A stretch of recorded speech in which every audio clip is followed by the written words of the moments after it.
Hello friends, good morning. कैसे हैं आप सभी। क्लास 6 एनसीईआरटी आपको यहाँ पर पूरा मिलेगा 6 से 12 तक। तो अभी 6 का हिस्ट्री प्लेलिस्ट में पूरा पड़ा हुआ है, ठीक है, जाके पढ़ लीजिए।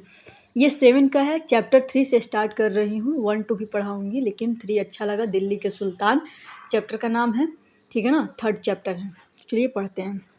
हमने अध्याय 2 में देखा कि कावेरी डेल्टा जैसे क्षेत्र बड़े राज्यों के केंद्र बन गए थे। क्या आपने गौर किया कि अध्याय 2 में ऐसे किसी राज्य का जिक्र नहीं है जिसकी राजधानी दिल्ली रही हो? इसकी वजह यह है कि दिल्ली महत्वपूर्ण शहर 12वीं शताब्दी में बना, मतलब 12वीं शताब्दी से पहले कोई दिल्ली शहर नहीं था। ठीक, ये महत्वपूर्ण क्वेश्चन है, क्वेश्चन का आंसर है, ठीक है ना। तालिका 1 पर नजर डालिए। पहले पहल तोमर राजपूतों के काल में दिल्ली किस साम्राज्य की राजधानी बनी? 12वीं सदी के मध्य में तोमरों को अजमेर के चौहान, जिन्हें चाहमान नाम से भी जाना जाता है, ने परास्त किया था।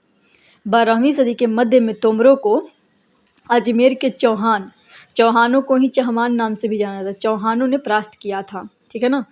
तोमरों और चौहानों के राज्यकाल में ही दिल्ली वाणिज्य एक महत्वपूर्ण केंद्र बना। तोमरों और चौहानों के राज्यकाल में ही दिल्ली वाणिज्य का एक महत्वपूर्ण केंद्र बना। इस शहर में बहुत सारे समृद्धशाली जैन व्यापारी रहते थे, जिन्होंने अनेक मंदिरों का निर्माण करवाया।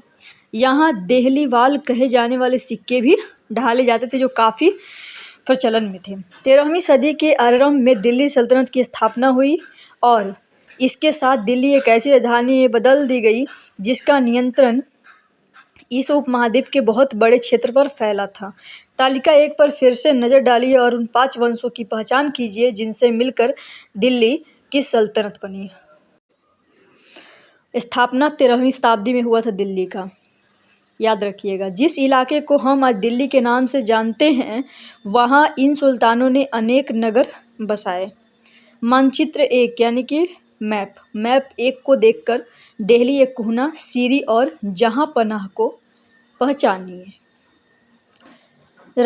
दिल्ली के शासक राजपूत वंश। दिल्ली के शासक में राजपूत वंश आते हैं, राजपूत वंश ही था, ठीक है ना। कौन सा वंश था? राजपूत वंश था, जिसमें तोमर शासक में अनंगपाल आता है। चौहान में कौन? चौहान, ये सब टाइटल हो गया। कैसे हम लोग का सिंह हो गया, शर्मा हो गया, वैसे टाइटल है, ठीक है ना। तो सिंह में प्रीति सिंह, तो वैसे ही तोमर अनंगपाल, चौहान पृथ्वीराज चौहान। प्रारंभिक तुर्की शासक, तुर्क शासक में कौन आते हैं? कुतुबुद्दीन ऐबक, शमसुद्दीन इल्तुतमिश, रजिया, गयासुद्दीन बलबन, खिलजी वंश। ये सब वंशजों के नाम हैं, ठीक है ना। खिलजी वंश में जलालुद्दीन खिलजी और अलाउद्दीन खिलजी। इन लोग का सन भी याद रखिएगा, सन ईस्वी, ठीक ना। ये आप लोगों को खुद वीडियो को पॉज कर लीजिएगा और रट्टा मार लीजिएगा, ठीक है ना। दिमाग में बैठा लीजिएगा कब से किसका कार्यकाल था। खिलजी वंश का कम था, जलालुद्दीन खिलजी का 1290 से 96, खुद आप लोग रिवाइज कर लीजिएगा। तुगलक वंश में 3 गो आते हैं, गयासुद्दीन तुगलक, मोहम्मद बिन तुगलक, फिरोज शाह तुगलक। सैयद वंश में खिज्र खान और लोधी वंश में बहलोल लोधी, ठीक है। तो जैसे हम लोग का बताया कि हम लोग का टाइटल है ना, सिंह, शर्मा, कुशवाहा, पाटिल, जो भी है, तो यही सब इसमें वही है, मतलब दिया हुआ है, ठीक है ना।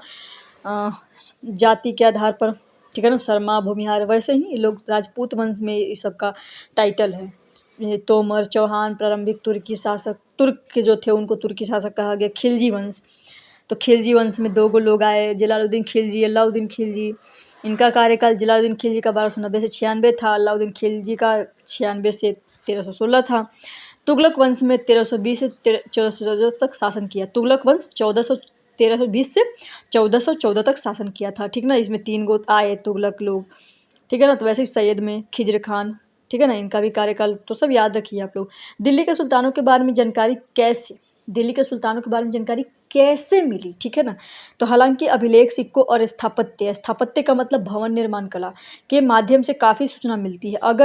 मगर और भी महत्वपूर्ण वे इतिहास, तारीख, यानी कि तारीख क्या है? एक वचन, त्वारीख बहुवचन हो गया। तारीख एक वचन और त्वारीख बहुवचन हो गया, ठीक है ना। तो महत्वपूर्ण इतिहास के तारीख जो सुल्तानों के शासनकाल में प्रशासन की भाषा फारसी में लिखे गए हैं, तारीख फारसी भाषा में लिखे गए हैं, क्योंकि उन लोग का मुगल काल का ही भाषा फारसी था। हम लोग का जैसे हिंदी है ना मातृभाषा, वैसे ही फारसी था उन लोग का। त्वारीख के लेखक सचिव, प्रशासक, कवि और दरबारियों जैसे सुशिक्षित व्यक्ति होते थे। घटनाओं का वर्णन भी करते थे और शासकों को प्रशासन संबंधी सलाह भी देते थे। वे न्याय संगत शासन के महत्व पर बल देते थे। न्याय चक्र 13वीं सदी के इतिहासकार फ़क़-ए-मुदब्बिर ने लिखा था, राजा का काम सैनिकों के बिना नहीं चल सकता। सैनिक वेतन के बिना नहीं जी सकते। वेतन आता है किसानों से एकत्रित किए गए राजस्व से, मगर किसान भी राजस्व तभी चुका सकेंगे जब वे खुशहाल और प्रसन्न हो। ऐसा तभी हो सकता है जब राजा न्याय और ईमानदार प्रशासन को बढ़ावा दे। चित्र 1 पांडुलिपि को तैयार करने के 4 चरण होते हैं। पांडुलिपि, ठीक है ना, तार के पत्र, पेड़ों के पत्र जो होते हैं ना, उससे कागज तैयार करना, लेखन कार्य, महत्वपूर्ण शब्दों और अनुच्छेदों की ओर ध्यान आकर्षित करने के लिए सोने को पिघलाकर उसका प्रयोग, फिर जिल्द तैयार करना।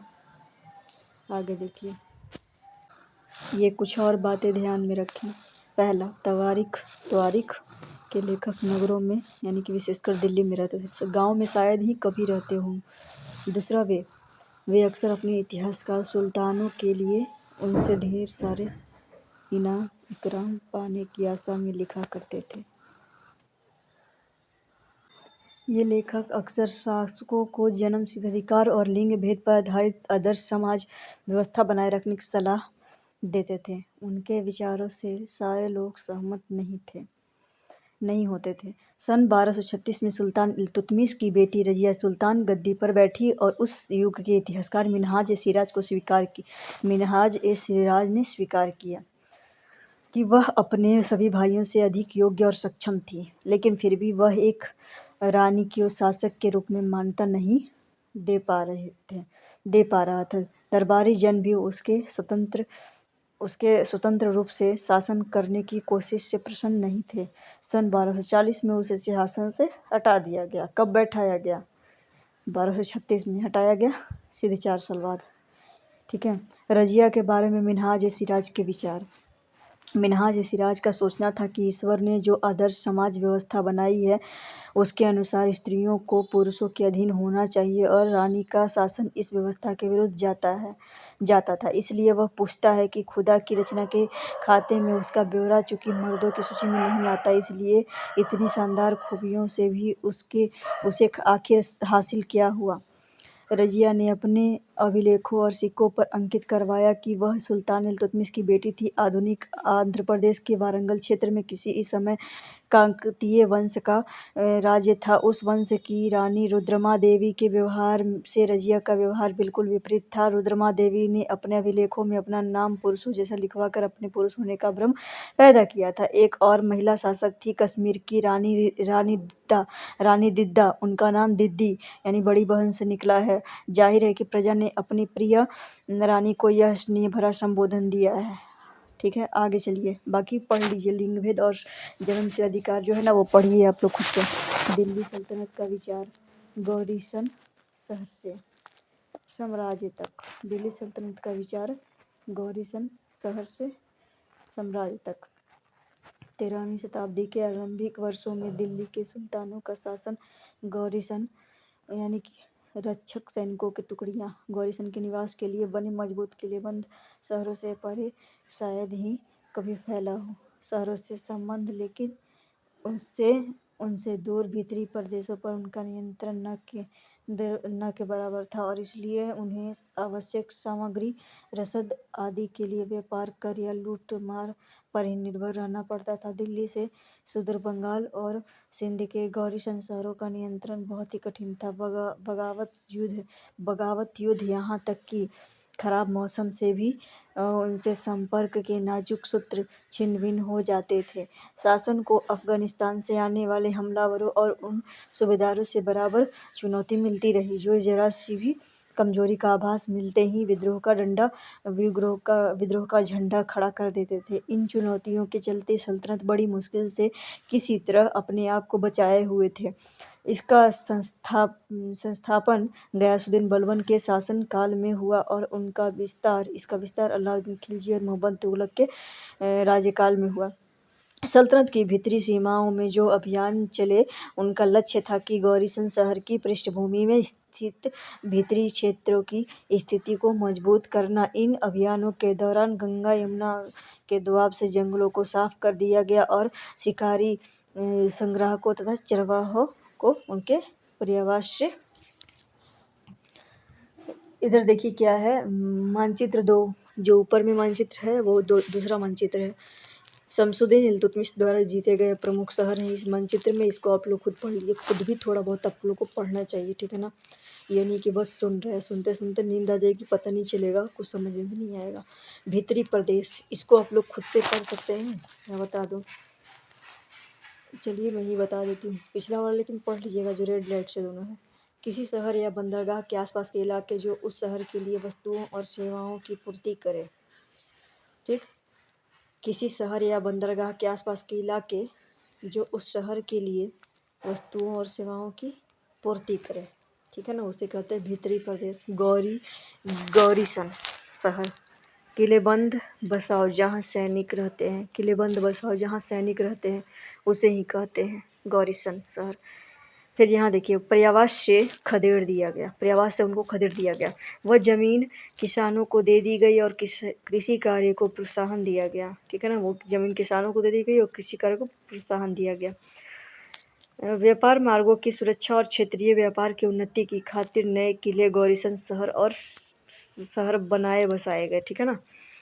दूसरा विस्तार सल्तनत की बाहरी सीमा पर हुआ। अलाउद्दीन खिलजी के शासनकाल में दक्षिण भारत को लक्ष्य करके सैनिक अभियान शुरू हुए। मानचित्र 3 को देखिए, 2 मानचित्र आप देख चुके हैं ना, ये तीसरा मानचित्र है। और ये अभियान मोहम्मद बिन तुगलक के समय में अपनी चरम सीमा पर पहुँचे। इन अभियानों में सल्तनत की सेनाओं ने हाथी, घोड़े और गुलाम मूल्यवान धातुएं अपने कब्जे में ले ली। दिल्ली सल्तनत की सेनाओं की शुरुआत अपेक्षाकृत कमज़ोर थी। दिल्ली सल्तनत की सेनाओं की शुरुआत अपेक्षाकृत कमज़ोर थी, मगर 150 वर्ष बाद मोहम्मद बिन तुगलक के राज्यकाल के अंत तक उस महाद्वीप का एक विशाल क्षेत्र इसके युद्ध अभियान के अंतर्गत आ चुका था। इसने शत्रुओं की यानी कि दुश्मनों की सेनाओं को परास्त यानी कि हरा दिया और शहरों पर कब्जा कर लिया। इसके सूबेदार और प्रशासक मुकदमों में फैसले सुनाते थे और साथ ही किसानों से कर वसूल करते थे। लेकिन इतने विशाल क्षेत्र पर इनका नियंत्रण किस सीमा तक और कितना प्रभावी था। मानचित्र 3 को देखिए, अलाउद्दीन खिलजी का, ठीक है ना, दक्षिण भारत में। चित्र 2 को यहाँ देखिए, 12वीं सदी के आखिरी दशक में बनी कुव्वत अल इस्लाम मस्जिद, ठीक है ना, तथा उसकी मीनारें। यह जामा मस्जिद दिल्ली के सुल्तानों द्वारा बनाए गए सबसे पहले शहर में स्थित है। इतिहास में इस शहर को देहली-ए-कुहना पुराना शहर कहा जाता है। देहली-ए-कुहना का मतलब पुराना शहर कहा गया। इस मस्जिद का इल्तुतमिश और अलाउद्दीन खिलजी ने और विस्तार किया। मीनार तीन सुल्तानों कुतुबुद्दीन ऐबक, इल्तुतमिश और फिरोज शाह तुगलक द्वारा बनाई गई है, ठीक है ना। चित्र 3 को देखिए, बेगमपुरी मस्जिद। यह मोहम्मद बिन तुगलक के राज्यकाल में दिल्ली में उसकी नई राजधानी जहांपनाह यानी कि विश्व की शरण स्थल की मुख्य मस्जिद के तौर पर बनाई गई। मानचित्र 1 में जहांपनाह को ढूंढिए, मानचित्र 1 में जहांपनाह को ढूंढिए, ठीक है ना। मस्जिद, यह अरबी का शब्द है जिसका शाब्दिक अर्थ है ऐसा स्थान जहां मुसलमान अल्लाह की आराधना में सजदा, घुटने और माथा टेक कर करते हैं।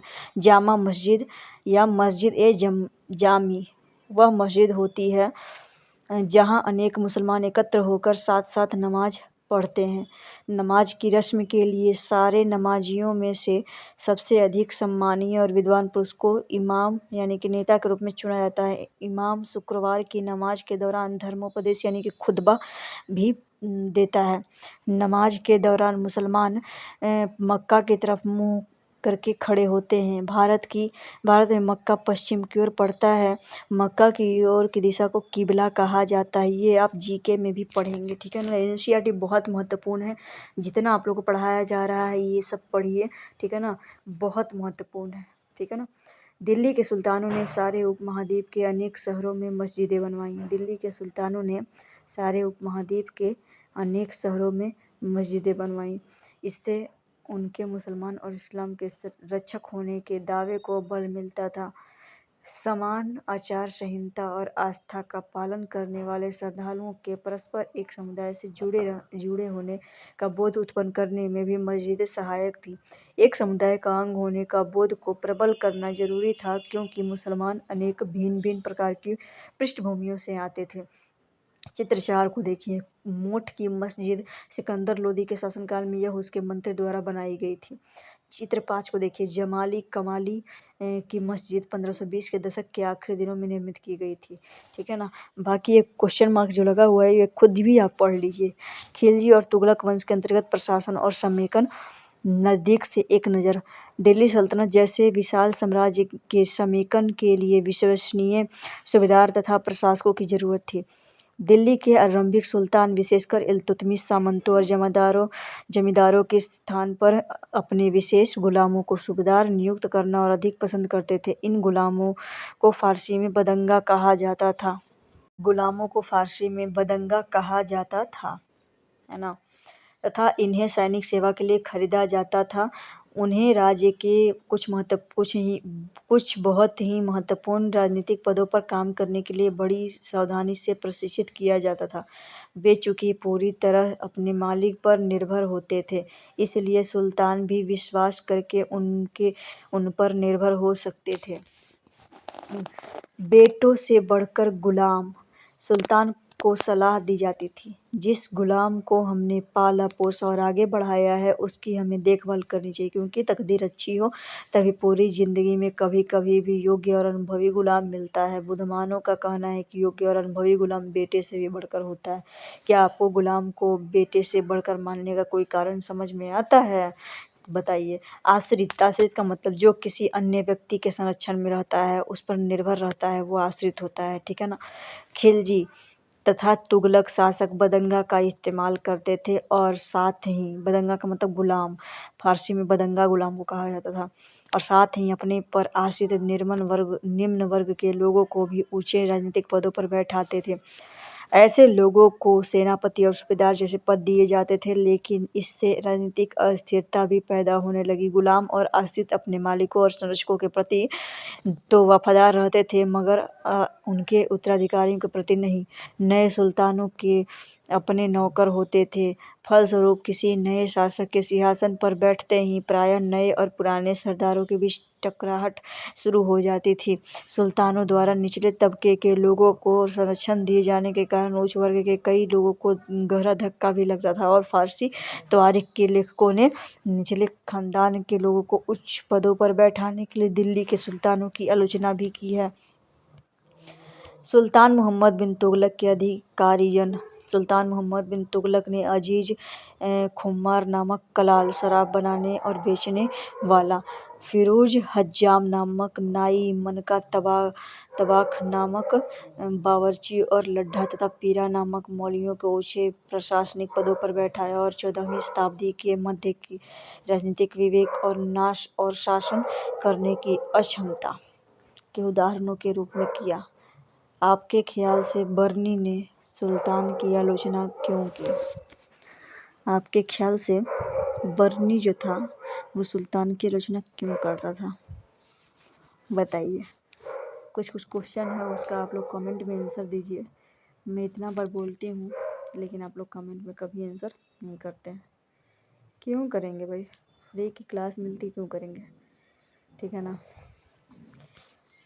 तो आप लोग की इच्छा हो तो कमेंट में आंसर कीजिएगा, वरना कोई जल्दबाजी नहीं, कोई ज़बरदस्ती नहीं। ठीक है ना। तो आगे देखिए। पहले वाले सुल्तानों की ही तरह खिलजी और तुगलक शासकों ने भी सेनानायकों को भिन्न भिन्न आकार के इलाकों के सूबेदार के रूप में नियुक्त किया। ये इलाके इक्ता कहलाते थे और इन्हें संभालने वाले अधिकारी इक्तादार या मुफ्ती कहे जाते थे। मुफ्ती का फर्ज था कि सैनिक अभियानों का नेतृत्व करना और अपने इक्तों में कानून और व्यवस्था बनाए रखना। अपनी सैनिक सेवाओं के बदले वेतन के रूप में मुक्ति अपने इलाकों से राजस्व की वसूली किया करता था। राजस्व के रूप में मिली रकम से ही वे अपने सैनिकों को भी तनख्वाह देते थे। मुक्ति लोगों पर काबू रखने का सबसे प्रभावी तरीका यह था कि उनका पद वंश परंपरा से न चले और उन्हें कोई भी इक्ता थोड़े थोड़े समय के लिए ही मिले, जिससे बाद में उनका स्थानांतरण कर दिया जाए। सुल्तान अलाउद्दीन खिलजी और मोहम्मद बिन तुगलक के शासनकाल में नौकरी के इन कठोर नियमों का बड़ी सख्ती से पालन होता था। मुक्ति लोगों द्वारा एकत्रित किए गए राजस्व की रकम का हिसाब लेने के लिए राज्य द्वारा लेखाधिकारी नियुक्त किए जाते थे। इस बात का ध्यान रखा जाता था कि मुक्ति राज्य द्वारा निर्धारित कर ही वसूले और तय संख्या के अनुसार सैनिक रखे। जब दिल्ली के सुल्तान शहर से दूर आंतरिक इलाकों को भी अपने अधिकार में ले आए तो उन्होंने भूमि के स्वामी, सामंतों और अमीरों जमींदारों को भी सत्ता के आगे झुकने को बाध्य कर दिया। अलाउद्दीन खिलजी के शासनकाल में भू राजस्व के निर्धारण और वसूली के कार्य को राज्य अपने नियंत्रण में ले आया। स्थानीय सामंतों से कर लगाने का अधिकार छीन लिया गया, बल्कि स्वयं उन्हें भी कर चुकाने को बाध्य किया गया। कर चुकाने के लिए उनको भी बाध्य किया गया, ठीक है ना। सुल्तान के प्रशासकों ने जमीन की पैमाइश की और इसका हिसाब बड़ी सावधानी से रखा। कुछ पुराने सामंत और जमींदार, जिनके पास बहुत जमीन होती थी, वही जमींदार कहलाते थे। जमींदार राजस्व के निर्धारण और वसूली अधिकारी के रूप में सल्तनत की नौकरी करने लगे। उस समय 3 तरह के कर थे। कर यानी कि टैक्स, ठीक है ना, उस समय भी लगते थे और अब भी। कृषि पर, जिसे खराज कहा जाता था, कृषि पर भी कर था, ठीक है ना, जिसे खराज कहा जाता था, और जो किसान की उपज का लगभग 50% होता था। मवेशी पर और फिर घर पर, ठीक है ना। ये याद रखना जरूरी है कि इस उपमहाद्वीप का काफ़ी बड़ा हिस्सा दिल्ली के सुल्तानों के अधिकार से बाहर ही था। यह याद रखना जरूरी है कि इस उपमहाद्वीप का काफ़ी बड़ा हिस्सा दिल्ली के सुल्तानों के अधिकार से बाहर ही था। दिल्ली से बंगाल जैसे सुदूर प्रांतों का नियंत्रण कठिन था। दिल्ली से बंगाल जैसे सुदूर प्रांतों का नियंत्रण, ठीक है ना, करना कठिन था।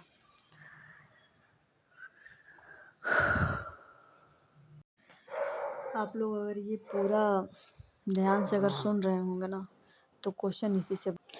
और एनसीईआरटी जो 6 से 12 तक पढ़ लिया ना एकदम अच्छे से, तो उसके लिए कुछ भी नामुमकिन नहीं, कोई एग्ज़ाम नहीं।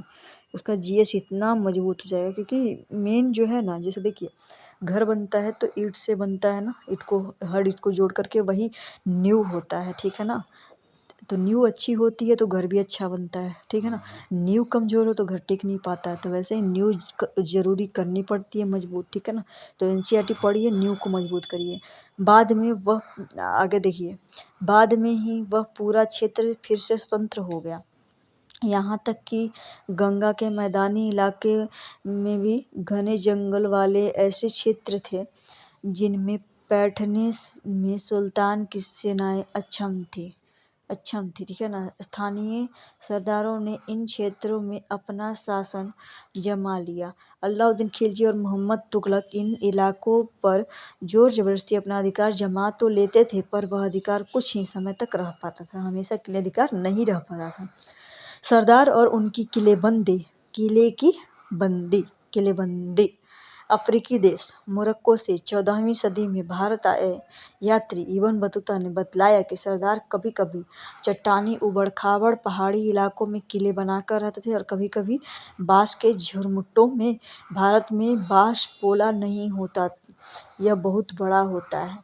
इसके अलग अलग हिस्से आपस में इस तरह से गुथे होते हैं कि उन पर आग का भी असर नहीं होता है और वे कुल मिलाकर के बहुत ही मजबूत होते हैं। सरदार इन जंगलों में रहते थे जो इनके लिए किले की प्राचीर का काम देते हैं।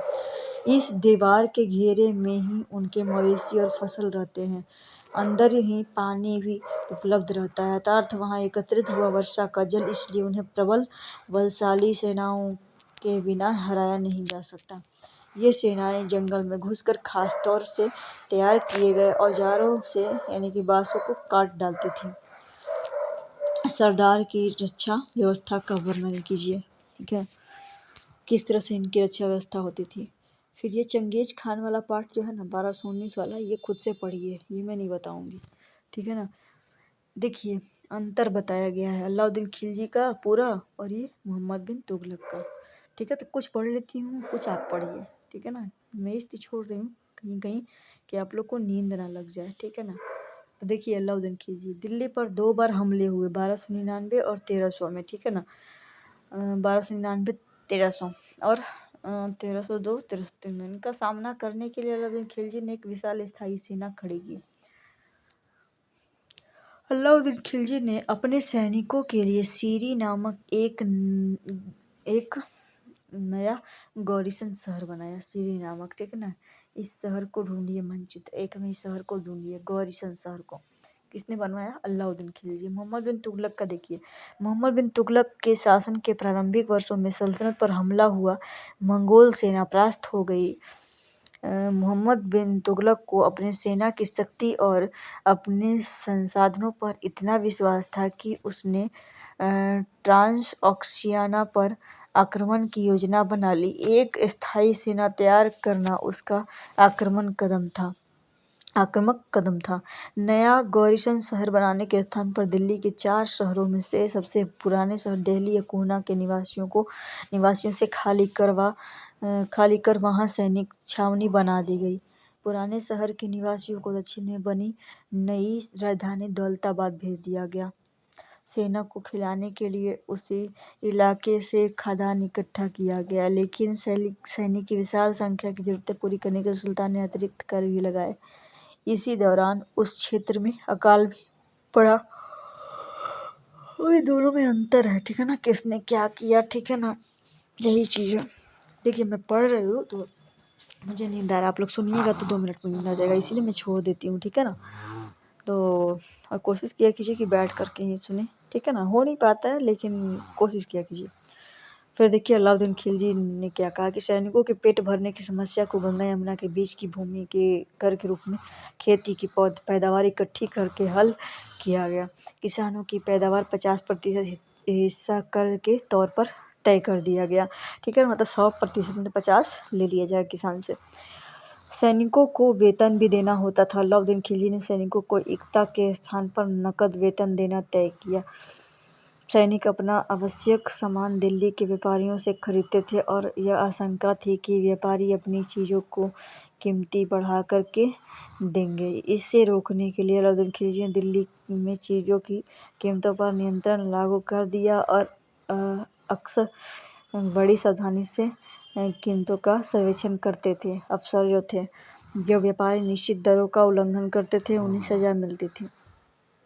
ठीक है, अलाउद्दीन का प्रशासनिक कदम काफ़ी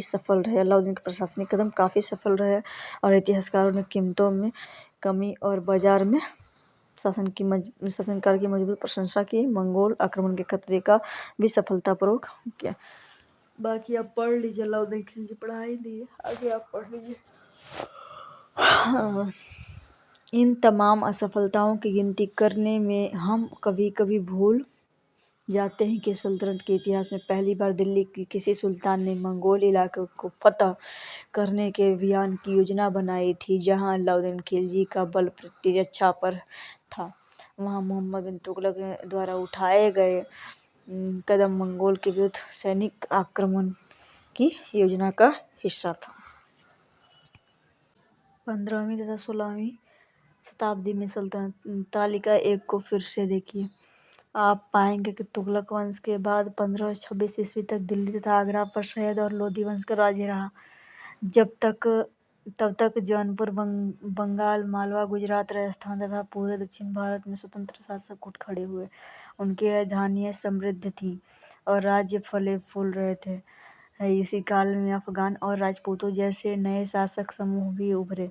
इस काल में स्थापित राज्य में से कुछ छोटे तो थे पर शक्तिशाली थे और उनका शासन बहुत ही कुशल तथा सुव्यवस्थित तरीके से चल रहा था। शेरशाह सूरी 1540-45 शासनकाल था शेरशाह सूरी का 1540-45। शेरशाह सूरी ने बिहार में अपने चाचा के एक छोटे से इलाके के प्रबंधक के रूप में काम शुरू किया था और आगे चलकर उसने इतनी उन्नति की कि मुगल सम्राट हुमायूं का काल था 1530 से 1540, 1555 से 56 तक की चुनौती दी और परास्त किया, हरा दिया। शेरशाह ने दिल्ली पर अधिकार करके स्वयं अपना राजवंश स्थापित किया। सूर्यवंश ने केवल 15 वर्ष सूर्यवंश का था 1540 से 55 शासन किया, लेकिन इसके प्रशासन ने अलाउद्दीन खिलजी वाले कई तरीकों को अपनाकर उन्हें और भी चुस्त बना दिया। महान सम्राट अकबर ने जब मुगल साम्राज्य को समेकित किया तो उसने अपने प्रतिमान के रूप में शेरशाह के प्रशासन व्यवस्था को ही अपनाया। अकबर का शासनकाल था 1556 से 1605, 1556 से 1605, 1605, 1556 से 1605। सम्राट हुमायूं का 1530 से 1540, 1530 से 1540, 1550 से 1556, ठीक है ना, 1555 से 1556 सॉरी।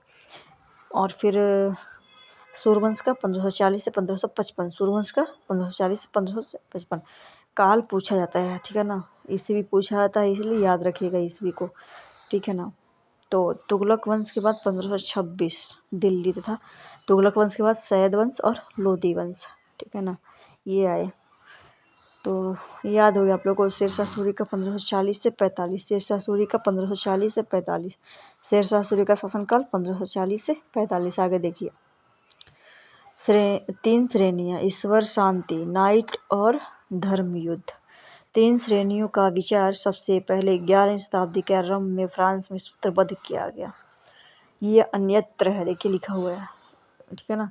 इसको आप लोग पढ़िए, ठीक है ना, समझने के लिए, और छोड़ भी सकते हैं, यह आपकी इच्छा के ऊपर है, ठीक है ना।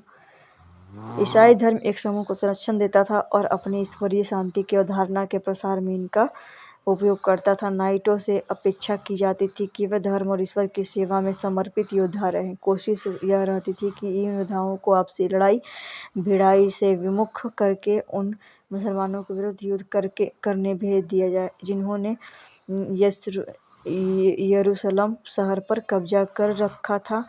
इस प्रयत्न के परिणाम स्वरूप सैनिक अभियानों की एक श्रृंखला चली जिसे क्रूसेड यानी कि धर्म युद्ध कहा गया। ईश्वर तथा धर्म की सेवा में किए गए इन अभियानों ने नाइटों की हैसियत पूरी तरह से बदल डाली। पहले इन नाइटों की गिनती कुलीन में नहीं होती थी, मगर फ्रांस में 11वीं सदी के अंत तक और जर्मनी में उसे एक सदी बाद इन योद्धाओं के दिनहीन अतीत को भुला दिया गया। 12वीं सदी तक तो कुलीन वर्ग के लोग भी नाइट कहलाना चाहने लगे। 3 श्रेणियों का विचार सबसे पहले 11वीं सदी के आरंभ में फ्रांस में सूत्रबद्ध किया गया। कहाँ? फ्रांस में। इसके अनुसार समाज को 3 वर्गों में विभाजित किया गया: प्रार्थना करने वाला वर्ग, युद्ध करने वाला वर्ग और खेती करने वाला वर्ग। 3 वर्गों में समाज के इस विभाजन को ईसाई धर्म का समर्थन भी प्राप्त हुआ। इस विभाजन से ईसाई धर्म को समाज में अपने प्रबल प्रभाव और भी दृढ़ करने में सहायता मिली। इसी विभाजन से योद्धाओं का एक नया समूह भी बना। आइए समझें कुछ क्वेश्चन।